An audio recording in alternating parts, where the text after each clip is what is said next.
मराठा आरक्षण विधेयक एकमताने मंजूर। मराठा समाजाला शैक्षणिक आणि नोकरीत 10% आरक्षण। मुख्यमंत्री एकनाथ शिंदेंची विधानसभेत मोठी घोषणा।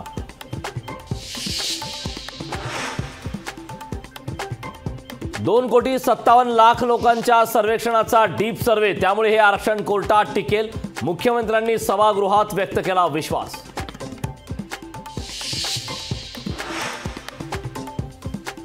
काही मराठा पुढारलेले असल्याने मागासलेल्यांवर अन्याय होऊ नये म्हणून आरक्षण। मुख्यमंत्र्यांनी विधानसभेत सांगितले सर्वेक्षणाचे आकडे। सगळे सोयरे कायद्याची अंमलबजावणी करा, हे आरक्षण टिकेल का याची शंका। मनोज जरांगेंची मराठा आरक्षणावर प्रतिक्रिया। स्वतंत्र आरक्षण रद्द होण्याची भीती म्हणून ओबीसीतूनच आरक्षण हवं। जरांगे पाटील मागणीवर ठाम। आरक्षणाच्या मागणीसाठी दादागिरी सुरू, राज्यात भीतीचं वातावरण निर्माण केलं जातंय। गुलाल उधळला मग उपोषण कशासाठी? छगन भुजबळांचा आज सवाल। मराठ्यांना नोकऱ्या किती आणि कधी मिळणार? आरक्षणावरून उद्धव ठाकरेंचा आज सरकारला सवाल। आरक्षण देण्याचा अधिकार राज्य सरकारला आहे का? राज ठाकरेंचा आज सरकारला सवाल। मराठा समाजाला जागृत राहावं, तोंडावर पानं पुसण्याचं काम चालू आहे, राज ठाकरेंची प्रतिक्रिया।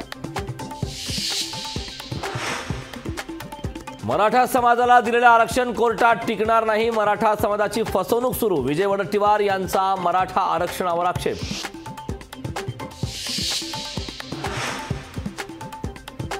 चंदीगड महापौर निवडणुकीबाबत पुन्हा मतमोजणी करण्याचे आदेश। सर्वोच्च न्यायालयाचे मतमोजणीचे आदेश। महायुतीचा चर्चेसाठी नवा फॉर्म्युला। भाजप 32, शिवसेना 12 आणि राष्ट्रवादीला 4 जागा। जागा वाटपाच्या फॉर्म्युल्यावर अंतिम निर्णय दिल्लीतच होणार।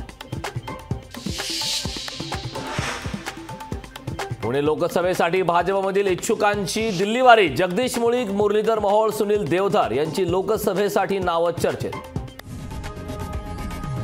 लोकशाही मराठी ऐका, पहा, जागरूक रहा।